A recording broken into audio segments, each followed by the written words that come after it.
ഇത്രയും സന്മനസ്സും അതുപോലെ തന്നെ ഈ അധ്യാപകരുടെ വിഷമങ്ങളൊക്കെ മനസ്സിലാക്കി നമ്മുടെ സർക്കാർ ആ എല്ലാ യോഗ്യതകളും ഉള്ള കുട്ടികളുടെ സാഹചര്യങ്ങളിലൂടെ മനസ്സിലാക്കണ്ടേ.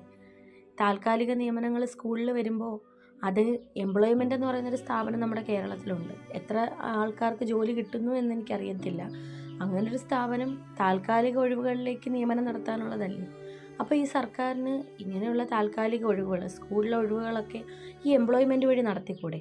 അപ്പോൾ അർഹമായിട്ടുള്ള ആർക്കെങ്കിലുമൊക്കെ ജോലികൾ കിട്ടത്തില്ലേ?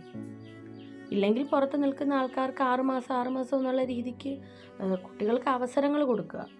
ഇതൊന്നും ചെയ്യാതെ 60,000 പേരെ സംരക്ഷിക്കാനായിട്ട് ഒരു 6 ലക്ഷം പേരെ പിന്തള്ളിക്കൊണ്ടാണ് ഇങ്ങനൊരു ഉത്തരവ് വന്നത് എന്നാണ് എൻ്റെ അഭിപ്രായം. നിങ്ങൾക്ക് എന്താണ് തോന്നുന്നത്?